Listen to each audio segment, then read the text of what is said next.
Hello दोस्तों, railway की पाठशाला में आपका स्वागत है। और दोस्तों आज हम करेंगे रेलवे भर्ती के लिए हम जो साइंस का संपूर्ण सिलेबस कर रहे हैं उसमें केमिस्ट्री की क्लास 11 करेंगे। और दोस्तों आज की जो क्लास है ना बहुत ही इंपॉर्टेंट है क्योंकि गाइस आज से आपकी जो मॉडर्न पीरियोडिक टेबल है वो वाला चैप्टर हमने शुरू कर दिया है। इसमें देखिए जो मॉडर्न पीरियोडिक टेबल है मतलब आधुनिक आवर्त सारणी है उसकी शुरुआत यहीं से मानी जाती है। अब इसमें देखिए कौन कौन से टॉपिक आते हैं उनके बारे में डिस्कस करेंगे। पहले हम पढ़ेंगे परमाणु के मॉडल, यानी कि कौन कौन से वैज्ञानिक ने जिसने परमाणु के बारे में, एटम के बारे में बताया था। फिर हम धीरे धीरे पढ़ेंगे आगे। आपका देखिए पहले हम पढ़ेंगे आपका जो डाल्टन था उसने परमाणु सिद्धांत दिया था उसके बारे में। फिर हम पढ़ेंगे थॉमसन का परमाणु मॉडल, फिर पढ़ेंगे रदरफोर्ड का परमाणु मॉडल, फिर पढ़ेंगे नील्स बोर का परमाणु मॉडल, और फिर तत्वों का आवर्ती वर्गीकरण यानी कि आपका क्लासिफिकेशन ऑफ एलिमेंट। सबसे पहले आपका जो न्यूलैंड आया, फिर आपके न्यूलैंड ने आपके त्रिक बनाए, फिर आपका न्यूलैंड ने त्रिक नियम दिया, फिर आपके डोबेराइनर आया, ठीक है, फिर आपके हेनरी मोजले। तो उनके बारे में सब कुछ हम सीक्वेंस से पढ़ेंगे। तो आज की जो क्लास है उसमें हम शुरू करते हैं आपका परमाणु मॉडल के बारे में, यानी कि आपका एटॉमिक मॉडल के बारे में। इनको परमाणु सिद्धांत भी कहते हैं यानी कि एटॉमिक थ्योरी भी कहते हैं। चलिए शुरू करते हैं आज के इस क्लास को। देखिए सबसे पहले मैं आपको एक चीज बता दूं कि जो परमाणु के बारे में सबसे पहले किस वैज्ञानिक ने आपके बताया था, तो वेरी वेरी इंपॉर्टेंट है, ये आपका बार बार पूछ जाता है कि भाई परमाणु के बारे में किस साइंटिस्ट ने सबसे पहले बताया था। तो परमाणु के बारे में भारत के एक महर्षि थे, महर्षि कणाद, जिन्होंने 5वीं ईसा पूर्व यानी कि 500 ईसा पूर्व शताब्दी में पहले ही बता दिया था आपके परमाणु के बारे में, एटम के बारे में। इन्होंने देखिए परमाणु के बारे में क्या कहा था, इन्होंने ऐसे कहा था अगर कोई पदार्थ है, अगर आपके पास कोई सब्सटेंस है, अगर आप उसका वो तोड़ोगे, छोटे छोटे टुकड़े करोगे, तो छोटे छोटे टुकड़े आप जब करते हो तो एक टाइम ऐसा आएगा आप उसके और सरल टुकड़े नहीं कर सकते। तो उन्हें जो छोटे छोटे टुकड़ा होता है उन्हें अब परमाणु कहा जाता है, या आपके महर्षि कणाद ने कहा था। तो अगर आपसे पूछ लिया जाए कि भाई परमाणु के बारे में, एटम के बारे में सबसे पहले किसने बताया था, ये आपके थे भारत के महर्षि कणाद। 500 बीसी यानी कि 500 ईसा पूर्व इन्होंने ये स्टेटमेंट आपके कहा था। इसी के समय आपके एक डेमोक्रिट्स और ल्यूसिपस, इन्होंने आपके परमाणु के बारे में सेम वही बात रिपीट की थी। बस आपको एक चीज ध्यान रखनी है कि भाई एटम शब्द जो था वो किसने दिया था, तो ध्यान रखना है कि ये डेमोक्रिट्स और आपका ल्यूसिपस, इन्होंने इन्हें क्या कहा था, एटम या परमाणु कहा था। तो ये क्वेश्चन पूछ लेता है कि भाई एटम शब्द जो है या परमाणु है वो किसने दिया था, है ना। परमाणु की खोज अलग बात है, परमाणु शब्द किसने दिया था ये आपको ध्यान रखना है, ठीक है। परमाणु की खोज का श्रेय देखिए किसको दिया जाता है, आपके रदरफोर्ड को, उन्होंने जो अल्फा कण प्रयोग किया था ना उसमें, ठीक है। तो उसको हम आगे देखेंगे। फिलहाल आप ये ध्यान रख लीजिए कि डेमोक्रिट्स और आपका ल्यूसिपस था, उन्होंने एटम शब्द को दिया था, यानी कि आपके जो महर्षि कणाद थे उनकी जो डेफिनेशन थी, उन्होंने बताया था कि भाई आप ब्रेक करते जाओगे तो और ब्रेक नहीं कर सकते, तो उन्होंने कहा था कि उसको क्या बोलेंगे, हम एटम बोलेंगे। ये आपकी पहले की थी जब आपके परमाणु सिद्धांत नहीं दिए गए थे। तो उसके बाद में क्या किया, अलग अलग वैज्ञानिक आए और उन्होंने अब क्या दिया, अपने अपने जो मॉडल से अपनी थ्योरी थी वो देना शुरू किया। सबसे पहले आए थे डाल्टन, और डाल्टन ने 1808 में, ध्यान रखना है ये प्रश्न आपसे पूछ लें कि भाई 18वीं शताब्दी में किस वैज्ञानिक ने आपके परमाणु सिद्धांत के बारे में बताया, ध्यान रखना यही था डाल्टन वह पहला वैज्ञानिक था जिसने आपके परमाणु के बारे में बहुत सारी चीजें बताई थी। और आपसे पूछ ले परमाणु का सिद्धांत सबसे पहली बार किसने दिया, who gave first atomic theory, ठीक है। तो आपको ध्यान रखना वो किसने दिया था, डाल्टन ने। देखिए पहली बात तो ये कि डाल्टन का जो आपका परमाणु सिद्धांत है यानी कि एटॉमिक थ्योरी ऑफ डाल्टन वो किस पर आधारित है, किस पर बेस है, वेरी वेरी इंपॉर्टेंट है, 2018 में बहुत बार पूछा गया था। तो ध्यान रखना ये रासायनिक संयोजन के नियम पर आधारित है, यानी कि आपके केमिकल कॉम्बिनेशन जो आपके रूल्स है उस पर आधारित है। इसको हम बोलते हैं रासायनिक संयोजन का नियम, और रासायनिक संयोजन के 2 नियम दिए गए थे, उनके बारे में आपको बताते हैं। तो ध्यान रखना डाल्टन का जो परमाणु सिद्धांत है रासायनिक संयोजन के नियम पर आधारित है, मतलब केमिकल कॉम्बिनेशन के रूल्स जो है उन पर आधारित है। अब रासायनिक संयोजन के 2 नियम थे, आपको ध्यान रखना है। पहला जो नियम है उसको बोलते हैं द्रव्यमान संरक्षण का नियम, यानी कि कंजर्वेशन ऑफ लॉ, वो law of conservation of mass को बोलते हैं। ध्यान रखना है द्रव्यमान संरक्षण का नियम जो दिया था वो आपके लवाई जी ने दिया था। और ध्यान रखना इसी का उपयोगी हमने किस में किया था, अरे भूल गए क्या, अपने रासायनिक समीकरण संतुलित करने की हिटर एंड ट्रायल विधि पढ़ी थी, वही है ये द्रव्यमान संरक्षण का नियम, द्रव्यमान संरक्षण का नियम ये कहता है कि कोई भी रासायनिक अभिक्रिया होती है ना, उसमें जो द्रव्यमान होता है अभिकारकों का वह आपके उत्पादों का बराबर होता है। इसका मतलब क्या है, किसी भी रासायनिक अभिक्रिया के दौरान क्या होता है, द्रव्यमान की हानि जीरो होती है, मतलब द्रव्यमान की हानि नहीं होती। इसे बोलते हैं द्रव्यमान संरक्षण, यानी कि conservation of mass, law of conservation of mass इसको बोलते हैं। दूसरा जो नियम दिया गया था है ना, जो रासायनिक संयोजन का नियम, दो नियम है, ध्यान रखना कौन कौन सी है। पहला द्रव्यमान संरक्षण बता दिया आपको,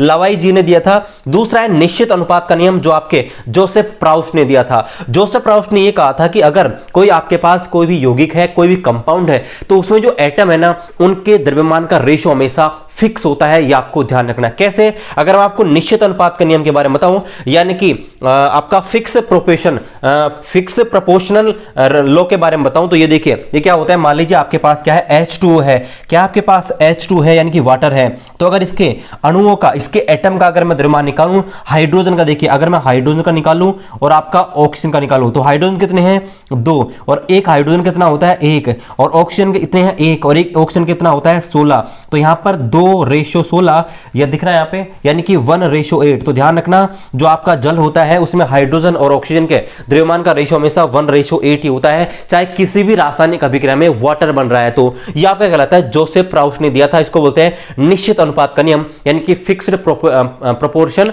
आपका लॉ। ठीक है, तो ये इस नियम पर आपके डाल्टन का परमाणु सिद्धांत आधारित था, दो नियमों पर। इन्हें बोलते हैं रासायनिक संयोजन के नियम।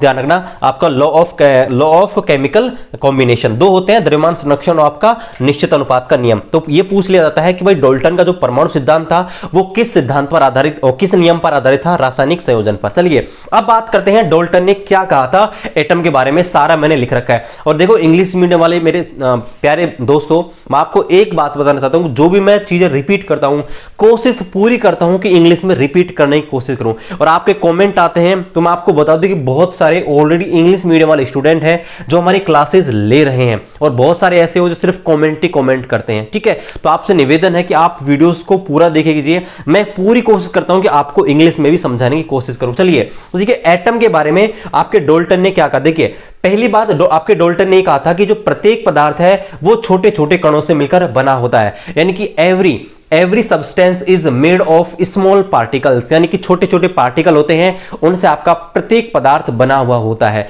और उन छोटे छोटे जो पदार्थ होते हैं, छोटे छोटे पार्टिकल होते हैं, उन्हें क्या बोलते हैं, परमाणु। यानी कि मान लीजिए पेन है, शर्ट है, हमने कुछ भी इस दुनिया में जो भी है वो आपके छोटे छोटे पार्टिकल से मिलकर बना हुआ होता है। और उन छोटे छोटे पार्टिकल्स होते हैं, छोटे छोटे कण होते हैं, उनको क्या बोलते हैं, एटम। ये आपके किसने कहा था, आपके डाल्टन ने। दूसरी बात, और डाल्टन क्या कही थी कि जो परमाणु है वो आपका अविभाज्य कण है, यानी कि अनडिवाइडेबल आपका पार्टिकल एटम। लेकिन यही बात इनकी गलत साबित होगी, बताऊंगा इन्होंने ये बात गलत क्यों बोली थी। देखिए वैसे तो उन्होंने क्या किया था, जब ये बात बोली थी ना तब इनकी बात सत्य थी, ठीक है, लेकिन अब यह बात सत्य नहीं है, यानी कि परमाणु अविभाज्य कण नहीं है। लेकिन जो इन्होंने बोला था वो आपको बता रहा हूं। इन्होंने कहा था कि परमाणु जो है, एटम है, वो आपका नॉन डिवाइडेबल है, यानी कि आप इसको और छोटे टुकड़ों में विभक्त नहीं कर सकते।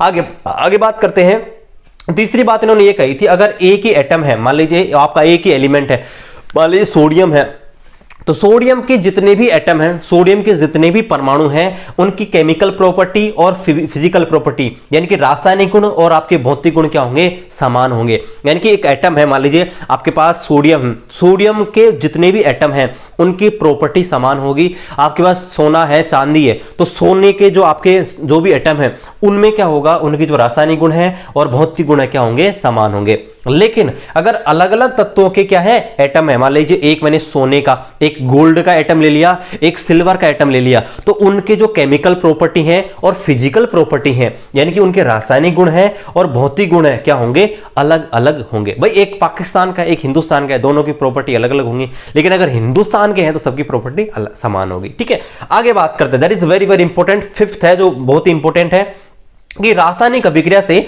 आप परमाणु को उत्पन्न नहीं कर सकते हैं और ना ही नष्ट कर सकते हैं, यानी कि you can not destroy an atom और you can not make a new atom. यानी उन्होंने कहा था कि आप किसी भी केमिकल रिएक्शन के थ्रू, किसी भी रासायनिक अभिक्रिया के थ्रू ना तो किसी एटम को जनरेट कर सकते हो, बना सकते हो, और ना ही नष्ट कर सकते हो। केवल क्या कर सकते हो, आप उनको क्या कर सकते हो, व्यवस्थित कर सकते हो पुनः रूप से। अभी आपको बताएंगे कैसे व्यवस्थित कर सकते हैं। अगली जो बात इन्होंने कही थी वो ये कही थी, अलग अलग तत्वों के जो परमाणु होते हैं, अलग अलग तत्वों के जो एटम होते हैं छोटी छोटी पूर्ण संख्याओं के अनुपात में संयोज करते हैं। मतलब क्या दिया, अलग अलग एटम है, मान लीजिए जो दो एटम है, देखिए आपको बताते हैं। देखिए मान लीजिए ये आपका सोडियम, आपका क्या है, ये आपका हाइड्रोजन है, ठीक है, ये आपका नाइट्रोजन है। तो ये क्या करेंगे, ये कॉम्बाइन करेंगे आपस में और एक नया क्या बनाएंगे, नया कंपाउंड बना लिया इस प्रकार से। तो होता क्या है, अलग अलग तत्वों के परमाणु, देखिए अलग तत्व के परमाणु है, ये अलग तत्व के परमाणु है, ये छोटी छोटी पूर्ण संख्या के रूप में क्या करेंगे,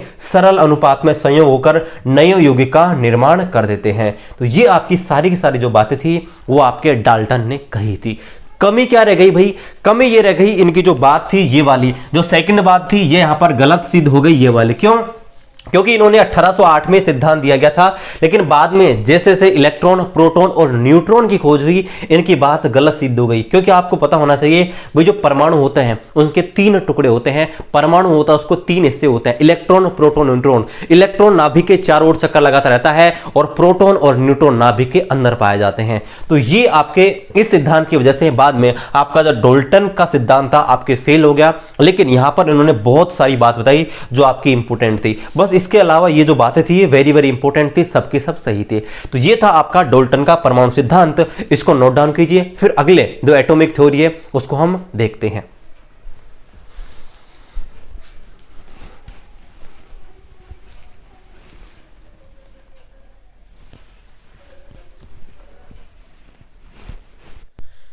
दोस्तों वीडियो में आगे बढ़ने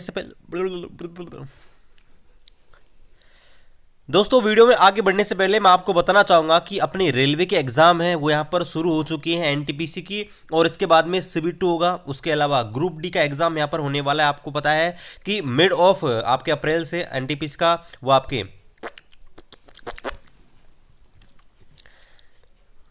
दोस्तों वीडियो में आगे बढ़ने से पहले मैं आपको बताना चाहूंगा कि अपनी एनटीपीसी की एग्जाम फिलहाल चल रही है, उसके बाद में CBD2 होगा और आपके ग्रुप डी का एग्जाम है वो आपके लगभग जो मिड ऑफ अप्रैल है उससे शुरू हो जाएगा। तो यहाँ पर देखिए, जो आपके ग्रुप डी हो चाहे एनटीपीसी हो, किसी भी एग्जाम को क्रैक करने के लिए जो आपकी टेस्ट सीरीज हैं वो आपके बहुत ही इंपॉर्टेंट रोल अदा करती हैं।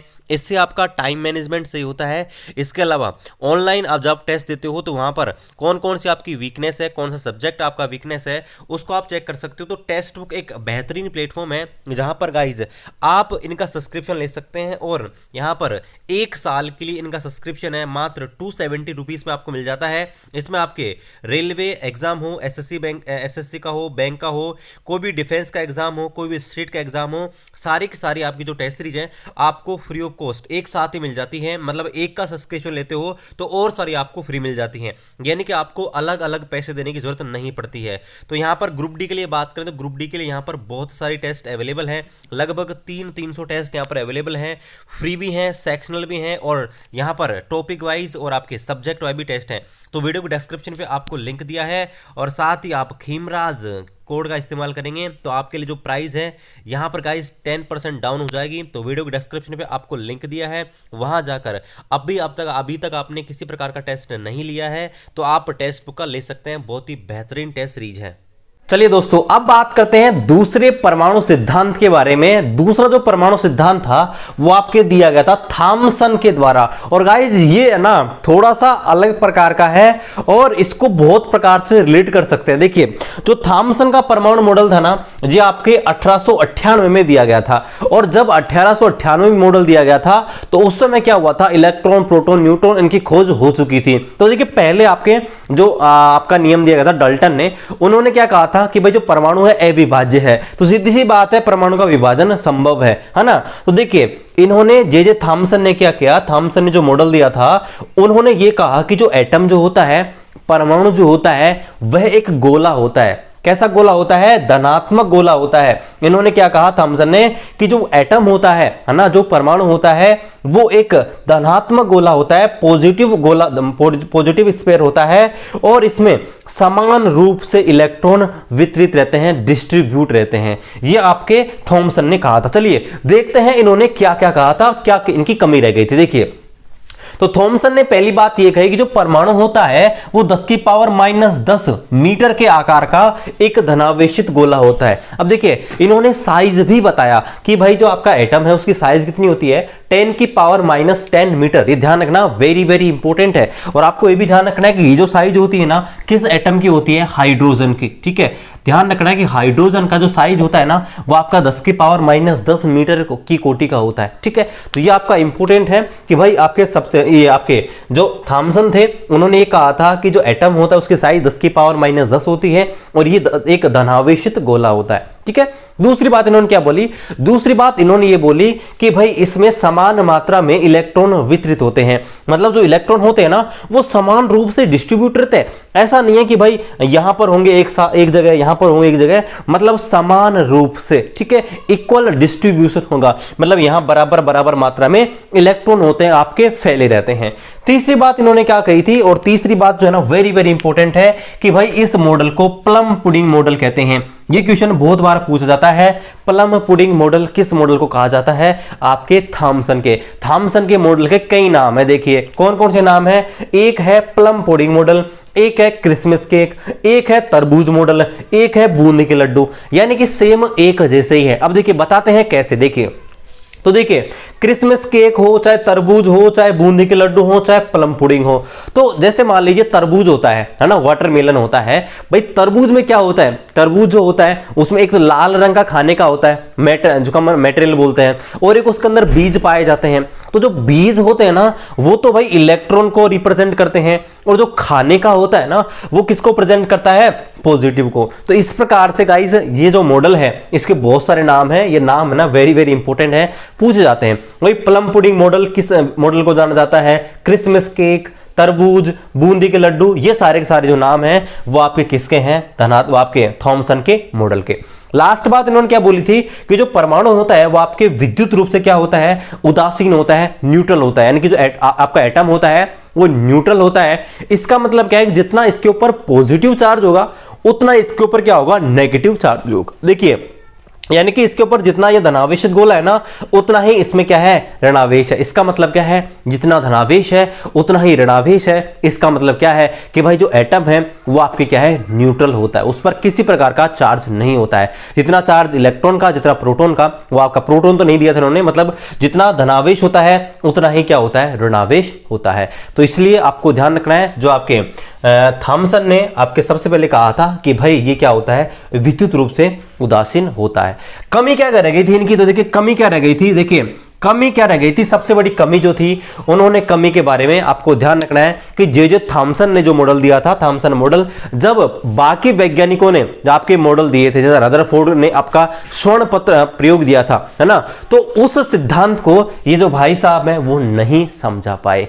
इस वजह से ये जो आपका सिद्धांत है थॉमसन का परमाणु मॉडल, वो आपके यहीं पर खत्म हो गया। मतलब इस वजह से आगे नहीं बढ़ पाया। उसके बाद में आया रदरफोर्ड। तो चलिए अब रदरफोर्ड को देखते हैं, रदरफोर्ड ने स्वर्ण पत्र प्रयोग कैसे किया था। इसको आप नोट डाउन कर लीजिए, फिर हम देखते हैं रदरफोर्ड का स्वर्ण पत्र प्रयोग।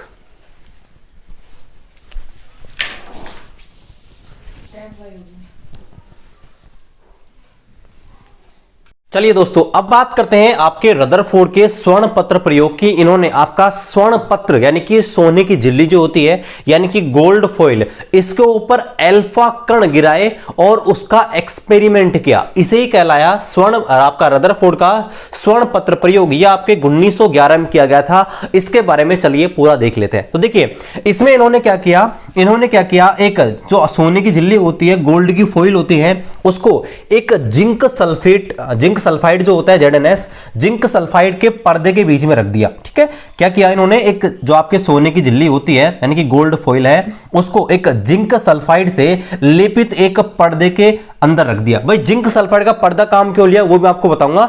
तो उसमें क्या किया इन्होंने, अल्फा कण स्रोत होता है, अल्फा कण स्रोत है ना, सोर्स, उसके माध्यम से जो सोने की झिल्ली है उसके ऊपर क्या गिराई, आपके अल्फा कण गिराए गए। और जब अल्फा कण गिराए गए तो अल्फा कण यहां से गिरने के बाद यहां से टकराए, भाई सोने की झिल्ली से टकराएंगे, और टकराने के बाद कोई इधर जाएगा, कोई इधर जाएगा, कोई इधर जाएगा, कोई इधर, कोई इधर, इधर।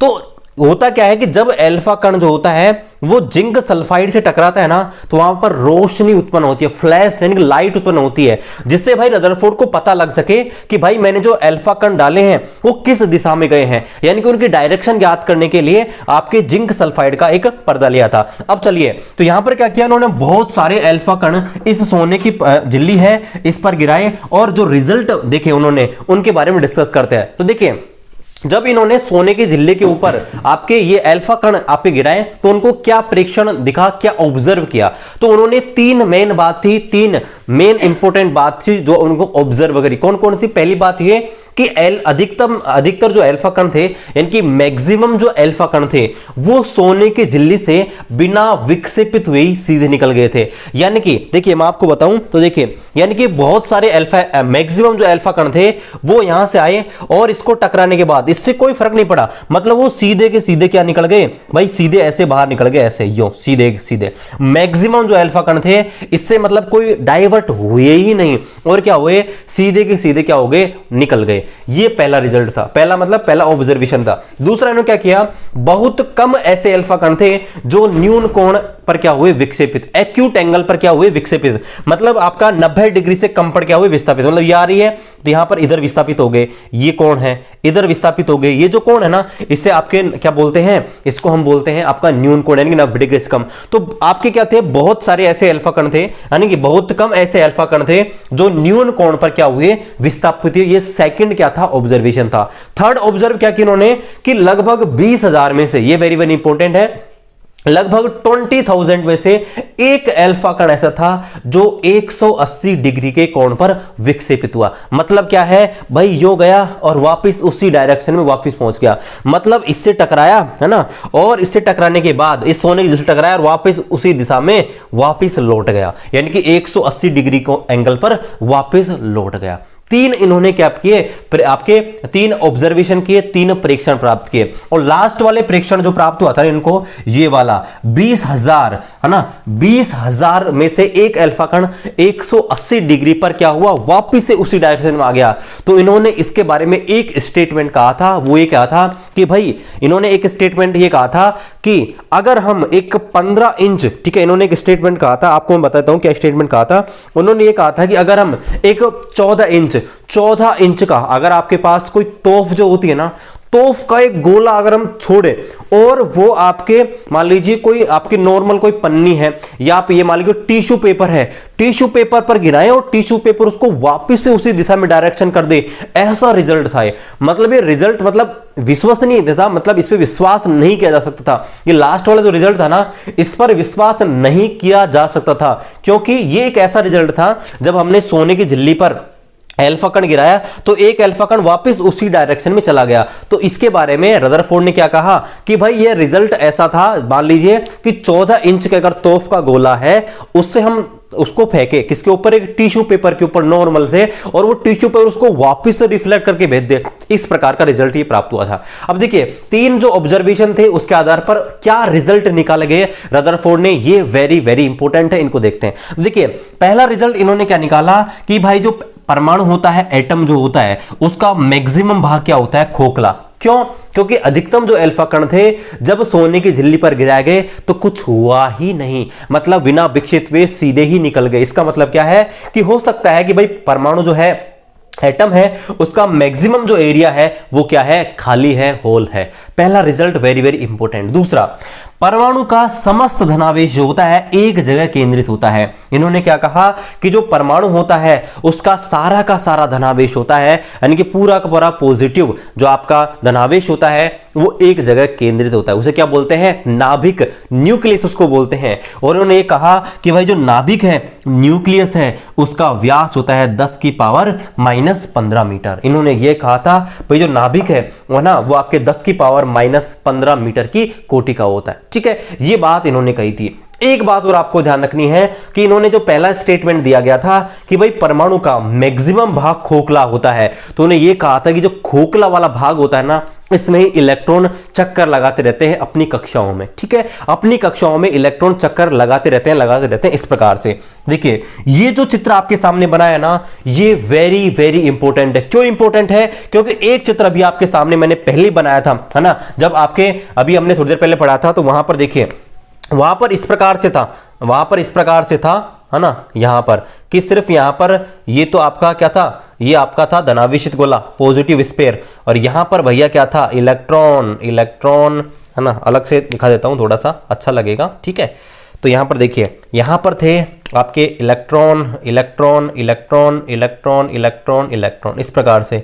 तो गाइस प्रश्न ये था 2018 में आपको ये चित्र दे दिए गए थे और पूछा गया था। देखिए आजकल जो क्वेश्चन पूछने का जो तरीका है ना गाइस, बिल्कुल एक्सट्रीम लेवल पर जा चुका है। मतलब आपसे पूछा गया था इस प्रकार से चित्र देकर, बताइए ये किस वैज्ञानिक का परमाणु प्रतिरूप है, यानी कि किस वैज्ञानिक ने ये मॉडल दिया था। अब देखिए इसको आप पहचानोगे तो इसमें क्या है भाई, इसके सारे के अंदर इलेक्ट्रॉन ही इलेक्ट्रॉन है, और ये आपका प्लम पुडिंग मॉडल है जे थॉमसन का। और इसमें क्या है, बीच में भैया क्या है, बीच में है आपका धनावेश, और बीच में धनावेश किसने बताया था, आपके रदरफोर्ड ने। तो ध्यान रखना ये जो वाला है जिसमें बीच में प्लस का आइकन दिख रहा है, ये वाला रदरफोर्ड का है, और इसमें सारी जगह इलेक्ट्रॉन इलेक्ट्रॉन है, ये आपके जे थॉमसन वाला मॉडल है। 2018 में प्रश्न पूछा गया, ध्यान रखना ऐसे ही प्रश्न पूछे जाते हैं, ठीक है। अब देखिए तो यहां पर कमी क्या रह गई थी, कमी ये रह गई थी भाई, मैक्सवेल ने इनसे प्रश्न पूछा, मैक्सवेल ने इनसे प्रश्न पूछा जब आपके इलेक्ट्रॉन जो हैं वो आपके न्यूक्लियस के चारों ओर चक्कर लगा रहे हैं, लगा रहे हैं, तो बताइए इनकी ऊर्जा में कमी होगी या नहीं होगी, होगी ना।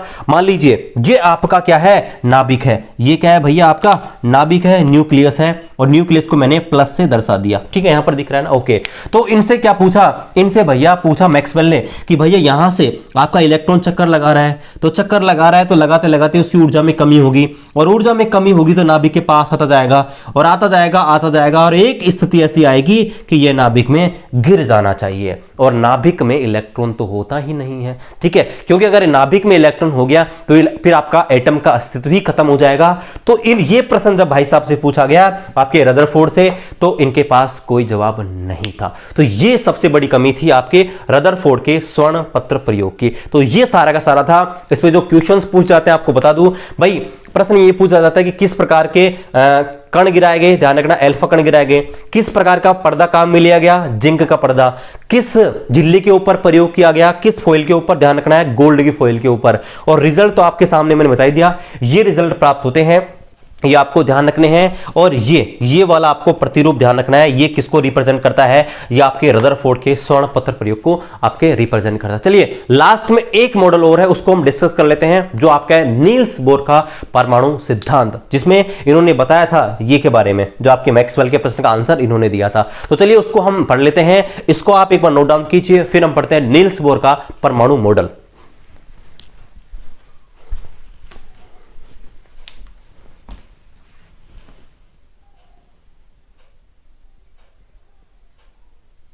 चलिए दोस्तों अब बात करते हैं आपके नील्स बोर की परिकल्पना, और दोस्तों इतना पढ़ा देंगे जितना आपका एनसीईआरटी में भी नहीं है, ठीक है।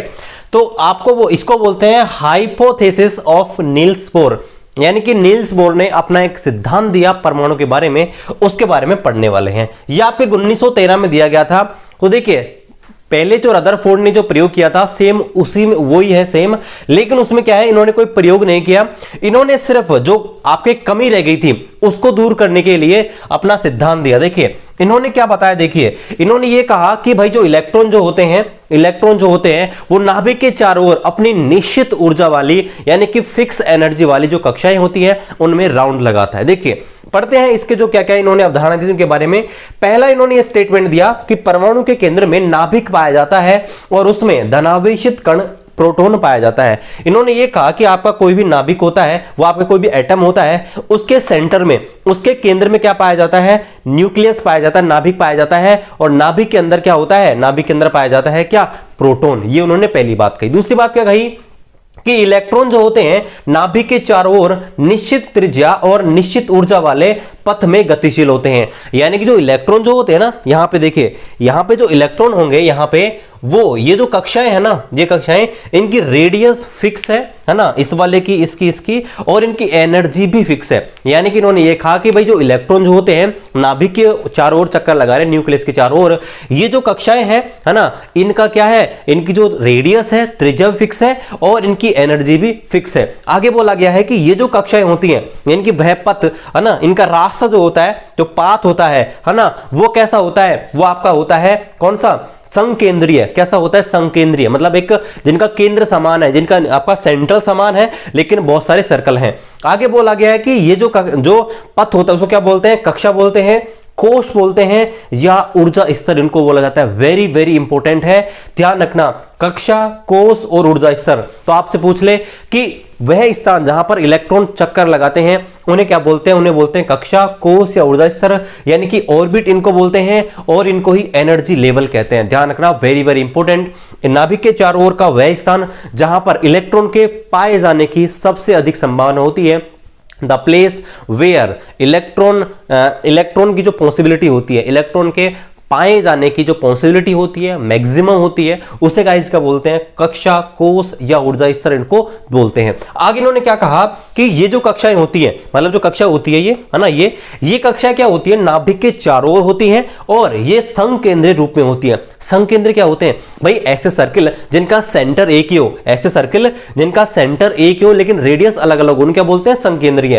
तो उन्होंने ये कहा था कि जो कक्षाएं होती हैं वो संकेंद्रीय होती हैं और इन्हें हम स्मॉल n से रिप्रेजेंट करते हैं। ये देखिए, ये पहली कक्षा है, अगर मैं आपको बताऊं, ये वाली पहली कक्षा है, ये सेकंड कक्षा है, ये थर्ड क्लास है, ये आपकी फोर्थ क्लास है। इनको स्मॉल n से रिप्रेजेंट करते हैं और n बराबर 1 2 3 4 या KLMN होता है। और मैं आपको पहले क्वांटम संख्या पढ़ा चुका हूं, तो आपको कंफ्यूजन होगा ही नहीं। देखिए आगे बात करते हैं। इन्होंने ये कहा था कि जो कक्षाएं होती हैं, इन कक्षाओं से अगर आप नाभिक से दूर जाओगे, मान लीजिए अब यहां से यहां जाओगे तो दूरी बढ़ती जाती है, यानी कि जैसे से आप नाभिक से दूर जाओगे, जो कोश होते हैं, कोश की दूरी भी बढ़ती जाएगी। और सीधी सी बात है भाई, इसकी त्रिज्या निकालें और इसकी त्रिज्या निकालें तो आपको पता होगा जैसे दूर जाएंगे ऐसे ऐसे दूरी बढ़ती जाएगी। आगे इन्होंने क्या बोला, ये इनकी जो लाइन थी वेरी वेरी इंपॉर्टेंट थी, चौथी वाली जो लाइन थी ये वेरी वेरी इंपॉर्टेंट थी। इन्होंने ये कहा था कि भाई जो इलेक्ट्रॉन जो होता है केवल उन्हीं कक्षाओं में चक्कर लगाता है जिनका कोणीय संवेग जो है h/2π का पूर्ण गुणज हो। यानी कि इलेक्ट्रॉन जो है केवल उन्हीं आपके जो ऑर्बिट है, उन्हीं आपके जो एनर्जी लेवल है उनमें चक्कर लगाएगा, उनमें राउंड लगाएगा, जिनका जो एंगुलर मोमेंटम है, एंगुलर मोमेंट वो h/2π का क्या हो, पूर्ण गुणज हो, यानी कि h/2π के मल्टीपल में हो। तो यहां पर जो एंगुलर मोमेंटम होता है वो किसके इक्वल होना चाहिए, h/2π। ये आपका देखिए वेरी वेरी इंपॉर्टेंट है, प्रश्न पूछा जाता है। ये स्टेटमेंट है ना, ये स्टेटमेंट ऐसे कैसे रेलवे ग्रुप में पूछे जाते हैं और बोलेगा कि बताइए इनमें से कौन सा स्टेटमेंट है वो आपके नील्स बोर की परिकल्पना का नहीं है। तीन ऑप्शन, तीन आपको दे देगा इनमें से और एक कुछ और दे देगा, तो ध्यान रखना ये आपको याद होनी चाहिए। तो यहां पर देखिए जो एंगुलर मोमेंटम है इनके अनुसार h/2π का पूर्ण गुणज होना चाहिए। तो यहां पर nh/2π, n क्या है 1 2 3 4 5 इस प्रकार से। अब यहां पर देखिए h जो होता है उसको बोलते हैं प्लांक स्थिरांक, मतलब प्लैंक कांस्टेंट, और इसकी वैल्यू होती है 6.62 इनटू 10 की पावर -34 जूल पर सेकंड। ये इसकी क्या होती है, वैल्यू होती है। आगे बात करते हैं वेरी वेरी इंपॉर्टेंट कि भाई कोई इलेक्ट्रॉन जो है अपनी अपनी कक्षाओं में चक्कर लगाते हैं। मान लीजिए यहां पर कोई इलेक्ट्रॉन चक्कर लगा रहा है, यहां पर कोई इलेक्ट्रॉन चक्कर लगा रहा है, अलग अलग कक्षाओं में। अब अगर कोई एक इलेक्ट्रॉन एक कक्षा से दूसरी कक्षा में जाना चाहता है तो उसे क्या करना पड़ेगा। तो देखिए इन्होंने ये कहा कि भाई अगर कोई आपका इलेक्ट्रॉन है वो निम्न कक्षा से उच्च कक्षा में, देखिए यहां पर ये क्या है, यहां पर 1 2 3 इस प्रकार से, मान लीजिए ये इस दूसरी कक्षा से तीसरी कक्षा में जाना चाहता है ना, दूसरी से तीसरे में जाना चाहता है, तो उसे क्या करना पड़ेगा भाई, इन पहले वाले की एनर्जी कम है, पहले वाले की ऊर्जा कम है, दूसरे वाले की ऊर्जा ज्यादा है, तीसरे वाले की ऊर्जा और ज्यादा है, तो दूसरा वाला है वो तीसरे में जाना चाहता है, जबकि तीसरी कक्षा की आएंगे थर्ड जो आपकी ऑर्बिट है उसकी एनर्जी ज्यादा है। तो बताइए क्या करना पड़ेगा भाई, उसको और ऊर्जा ग्रहण करनी पड़ेगी, नहीं ग्रहण करनी पड़ेगी। इसका मतलब क्या है, अगर कोई आपका इलेक्ट्रॉन निम्न कक्षा से यानी कि लोअर ऑर्बिट से हायर ऑर्बिट में जाना चाहता है तो उसे क्या करना पड़ेगा, एनर्जी का अब्सॉर्प्शन करना पड़ेगा, एनर्जी अवशोषित करनी पड़ेगी, यानी कि उसको और एनर्जी ग्रहण करनी पड़ेगी। अब बात करते हैं कि भाई कोई आपका ऐसा इलेक्ट्रॉन है जो उच्च कक्षा में है, मान लीजिए तीसरी चौथी कक्षा में है, मान लीजिए पांचवी कक्षा में, पांचवी से चौथी में आना चाहता है, तीसरी से दूसरी में आना चाहता है। कैसे? मान लीजिए भाई उच्च कक्षा से निम्न कक्षा में, इस वाले से इसमें आना चाहता है। अब देखिए इस वाले की एनर्जी ज्यादा है, भाई जैसे जैसे दूर जाते जाएंगे एनर्जी बढ़ती जाएगी। तो यहां पर इस वाले की एनर्जी ज्यादा है लेकिन इस वाले की कम है। तो अगर यहां से यहां आना चाहता है इस वाली क्लास में, इस वाली ऑर्बिट में, तो क्या करना पड़ेगा? इसको अपनी जो एनर्जी है यहां पर त्याग करनी पड़ेगी। ध्यान रखना, यहां पर जो इलेक्ट्रॉन होते हैं उच्च कक्षा से निम्न कक्षा में जाते हैं तो ऊर्जा का त्याग करते हैं, और अगर इलेक्ट्रॉन निम्न कक्षा से उच्च कक्षा में जाते हैं तो क्या करते हैं? अवशोषण करते हैं। That is very very important. तो ये था गाइस आपका नील्स बोर की परिकल्पना, इस प्रकार से दी गई थी। अब देखिए यहां पर कमी क्या रह गई थी इनकी, तो इनकी देखिए कमियों के बारे में बात करते हैं। पहली जो कमी रह गई थी वो कि ये स्पेक्ट्रम रेखाओं को नहीं बता सके। अब स्पेक्ट्रम रेखा क्या होती है? स्पेक्ट्रम रेखा क्या होती है? ये आपके 10th जो सिलेबस है उसमें तो नहीं है, लेकिन 11th 12th में आप जाते हो तो हाइड्रोजन के अगर स्पेक्ट्रम रेखा बताऊं तो आपने नाम सुना होगा आपका लाइमन, बामर, पाशन, ब्रैकेट, फंड, है ना, इस प्रकार से। तो वो होती है आपकी स्पेक्ट्रम लाइंस, ठीक है, अलग अलग रंग की अलग अलग होती हैं। फिलहाल उनके बारे में बात नहीं करेंगे क्योंकि अपने सिलेबस में नहीं है। तो पहली कमी तो क्या रह गई थी कि यहां पर जो नील्स बोर थे वो स्पेक्ट्रम लाइन है यानी कि स्पेक्ट्रम रेखाओं की व्याख्या नहीं कर पाए थे।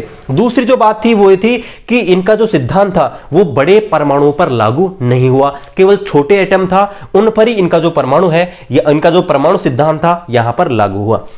तीसरी जो कमी थी वो ये थी कि ये केमिकल जो बॉन्ड बनते हैं, रासायनिक समीकरण जो बनते हैं, उनको नहीं समझा सके कि भैया रासायनिक समीकरण बनते कैसे हैं। सो गाइस आज हमने देखा है आपके रासायनिक आज हमने देखे हैं परमाणु सिद्धांत, और परमाणु सिद्धांत में आज हमने सारे देख लिए हैं। पहले हमने देखा डाल्टन का परमाणु सिद्धांत, फिर हमने देखा जे थॉमसन का, फिर हमने देखा रदरफोर्ड का, और चौथा हमने देखा नील्स बोर का। तो ये थे आपके परमाणु सिद्धांत। अब इसके बारे में हम पढ़ेंगे क्या आपके तत्व हैं उनका वर्गीकरण, कौन कौन से वैज्ञानिक आया, वो हम पढ़ेंगे गाइस अगली क्लास में। गाइस मैंने आपको अधिक से अधिक कंटेंट देने की कोशिश की है, जितना एनसीईआरटी में नहीं है उससे भी ज्यादा देने की कोशिश की है। और गाइस प्रैक्टिस आपको खुद करनी पड़ेगी, मैं आपको थ्योरी करवा सकता हूं, आप प्रैक्टिस के लिए रेलवे के प्रीवियस ईयर किसी भी बुक ले सकते हो। मैं आपको प्रीफर करूंगा यूथ पब्लिकेशन जो बुक है ना वो बहुत शानदार है, मेरे पास है इसलिए बता रहा हूं, मैंने देखा है, तो उसको आप अमेजन से मंगवा सकते हो। लिंक मैं आपको हमारे टेलीग्राम ग्रुप पर डाल दिया हूं, आप वहां से जाइए, हिंदी इंग्लिश दोनों वर्जन में अवेलेबल है,